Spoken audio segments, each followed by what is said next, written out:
कहानी के शुरू में हम सुनसान जंगल में एक लकड़ी का बॉक्स देखते हैं जिसमें एक लड़की को कैद किया गया था। इस कैद से आजाद होने के लिए वो अपना पूरा जोर लगा चुकी थी, यहाँ तक कि उसके नाखून भी टूट गए। फिर फाइनली अब बॉक्स खुल गया जिसमें से निकलकर वो फौरन अपनी जान बचाने के लिए भागी। उसका पूरा जिस्म जख्मी था और पेट पे टांके लगे थे। थोड़ी दूर जाने पे अचानक से पीछे से आता आदमी उसके ऊपर हमला करके उसको बेहोश कर देता है। जब वो होश में आई तो उसने महसूस किया कि उसकी गर्दन को एक दरख्त के साथ बांध दिया गया है। पाँव के नीचे हल्की सी स्पोर्ट है, यानी एक तरह का उसे फांसी देने का सेटअप किया गया था जिसे बनाया था सामने खड़े इस आदमी ने। ये आदमी एक साइकोपैथ है, उसे लोगों को दुख देकर खुशी मिलती है। इस लड़की ने किसी तरह अपने आप को आजाद करवा के यहाँ से भागना था। उसके पास इस काम के लिए और अपने सेल्फ डिफेंस के लिए सिर्फ एक ब्लेड थी। हैरानी की बात ये कि ब्लेड उसके हाथ में नहीं बल्कि पेट के अंदर थी। जिसे भी लड़की के पेट के अंदर इस साइकोपैथ ने रखा था। अगर उसे अपनी जान बचानी थी तो थोड़ा दर्द उसे सहना ही था। लड़की बहुत ही हौसले से दर्द बर्दाश्त करते हुए अपने पेट की टांगे खोलकर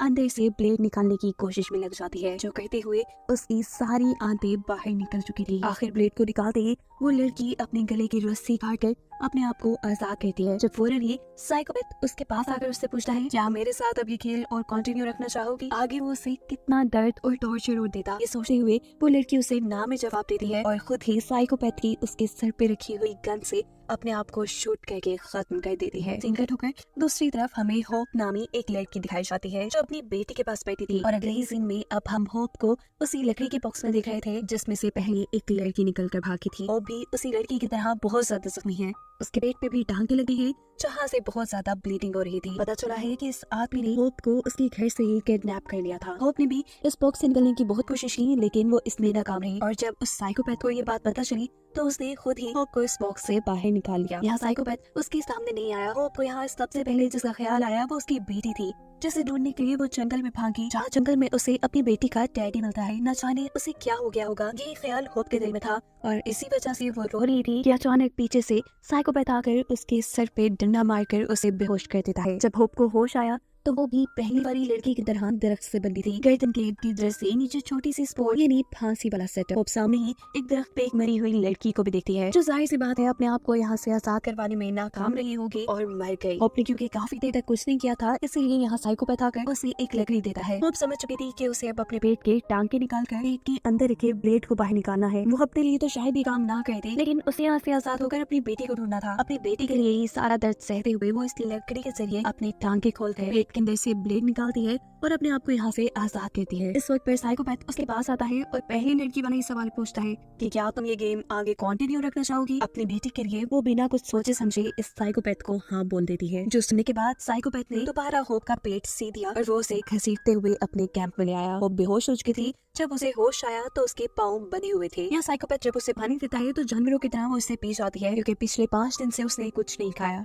वो साइकोपैथ से अपनी बेटी के बारे में पूछती है, जिसके जवाब में गुस्से में साइकोपैथ उसकी तरफ देखता है और कहता है कि आइंदा कभी अपनी बेटी का नाम न ले लेना, अब तुम्हारी फैमिली सिर्फ मैं हूँ। जो सुन होप बेचैन हो जाती है। वो साइकोपैथ से भीख मांगने लगती है कि प्लीज मुझे छोड़ दो, मुझे जाने दो। जो सुन ये साइकोपैथ गुस्से में आकर उससे मारता है और उससे कहता है कि अब से तुम्हारा कोई नाम भी नहीं है। ये कहने के बाद उसने होप को खाने के लिए आलू दिए और खुद अपने कैंप में जाकर सो गया। होप भी यही जमीन पर पड़ी हुई सो गई। सुबह होने पर साइकोपैथ के उसके सामने गिराने वाले बर्तनों की आवाज से उसकी आंख खुली। वो होप से कह रहा था कि मेरे आने से पहले पहले इन सारे बर्तनों को साफ करके रखना। होप भी चुपचाप काम में लग जाती है और इसी दौरान उसे सामने एक दरख्त से लगा चाकू नजर आता है।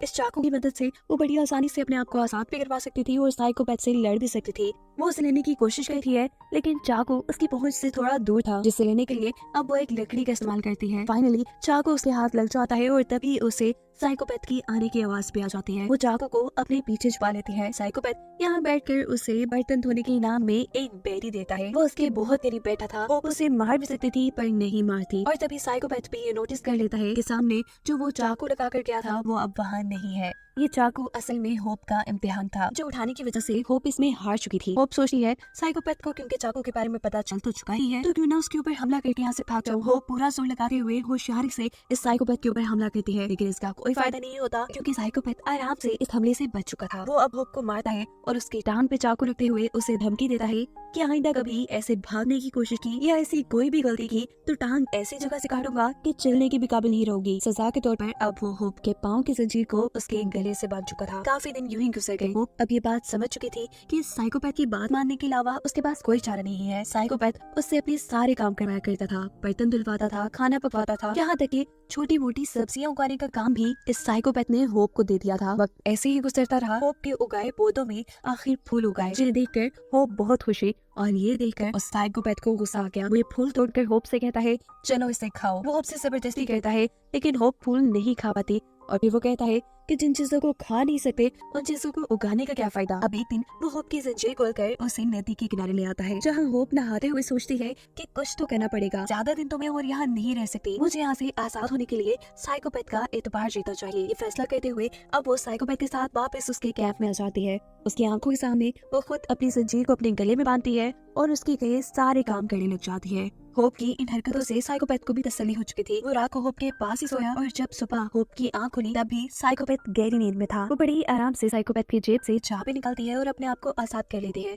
जिसके बाद अब वो चाकू उठाकर साइकोपैथ के गले पे रख चुकी थी। वो उसे मार कर यहाँ से भागना चाहती थी, लेकिन एक इंसान को मारना उसके बस में नहीं था। जब वो ना कर पाई तो उसने साइकोपैथ की टांग के ऊपर कट लगा दिया और वहाँ से भाग गई। साइकोपैथ भी उसके पीछे पीछे था। जंगल के दरमियान में ही लकड़ी से बना एक और बॉक्स होप को मिला, जिसके अंदर उसकी बेटी का ब्लैंकेट और बाल थे। वो इसे पकड़कर रोने लग जाती है और पीछे से साइकोपैथ आकर दोबारा उसे पकड़ लेता है। इस मर्तबा उसने होप को काफी बुरी सजा दी थी। उसने होप की टांग तोड़ दी इतनी बुरे तरीके से कि उसकी हड्डी बाहर निकल आई, जिसके बाद घसीटते हुए वो होप को कैंप में ले आया और उसकी गर्दन को जंजीर से बांध दिया। होप को काफी तकलीफ हो रही थी, लेकिन ये साइकोपैथ उसका कोई इलाज नहीं करता, बल्कि होप के दिए हुए अपने जख्म को सीने लगता है। जिसके बाद वो होप से कहता है कि मैं जा रहा हूँ, तुम सारा काम करके रखना। होप दर्द से चिल्ला रही थी। वो साइकोपैथ को कहती है कि प्लीज मुझे मार दो, जिसके जवाब में वो कहता है ये काम भी तुम खुद ही करो। अपने आप को मारना इतना भी आसान नहीं था। दर्द में वो रह नहीं सकती थी, इसलिए पास पड़ी कुछ चीजों का इस्तेमाल करते हुए वो अपना इलाज करना शुरू करती है। अपनी हड्डी को गोश्त के अंदर करती है, एक लकड़ी का सहारा देकर वो उसे बांध देती है, ऐसे जैसे उसने एक प्लास्टर बना लिया था।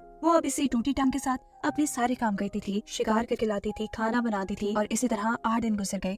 8 दिन बाद वो साइकोपैथ वापस आया। इस मरतबा वो अपने साथ एक और लड़की को लेकर आया था। ये लड़की यहाँ आकर बहुत जोर जोर से चिल्ला रही थी। होप उसे चिल्लाने से मना करती है और कहती है मैं तुम्हारी मदद करूंगी, बस फिलहाल चिल्लाओ नहीं। ये लड़की होप की कोई बात नहीं सुनती और गुस्से में आकर साइकोपैथ इसकी जुबान निकाल कर फेंक देता है।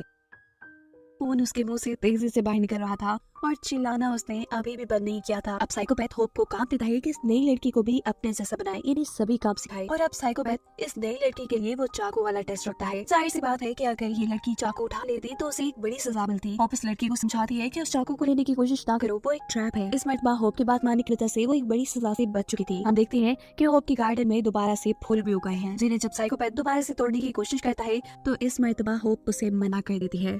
यहाँ हम नोटिस करते हैं कि साइकोपैथ होप की बात मानने लगा है, ऐसे जैसे उसने होप को अपना फैमिली मेंबर मान लिया हो। वो होप को अपने ही जैसा अच्छा खाना देता था, लेकिन दूसरी लड़की को नहीं। साइकोपैथ इस लड़की को भी होप की तरह गुलाम बनाना चाहता था, लेकिन ये लड़की होप से कहीं ज्यादा होशियार थी और बस एक मौके की तलाश में थी। एक दिन जब साइकोपैथ उनके पास आता है तो वो एक सॉक्स में काफी सारे पत्थर भरकर उसके ऊपर हमला कर देती है। उसको बेहोश करके गिराते हुए वो उसकी जेब से अपने ताले की चाबी निकालती है और अपने आप को आजाद करवा लेती है। उसने होप की भी चाबी निकालकर होप को दे दी थी, जिसके बाद वो यहाँ से भाग जाती है। लेकिन इतनी मेहनत करने के बावजूद भी उसकी किस्मत अच्छी नहीं थी, क्योंकि जल्द ही साइकोपैथ को होश आ चुका था और वो उस लड़की के पीछे भागता है और दूर से उसे शूट कर देता है। लड़की जब इस पहले हमले से नहीं मरती तो साइकोपैथ इस मरतबा उसका गला दबाकर उसे मार चुका था। यहाँ दूसरी तरफ हम देखते हैं कि होप ने भी अपने आप को आजाद करवा लिया था। वो जंगल की दूसरी तरफ भागने की कोशिश करती है, लेकिन पाँव टूटा होने की वजह से वो यहाँ से भाग नहीं पाती और साइकोपैथ के कैंप में वापस आ जाती है, जहाँ इस मरतबा उसने इरादा कर लिया था कि वो हर हाल में साइकोपैथ को मार करेगी। और साइकोपैथ के कैंप से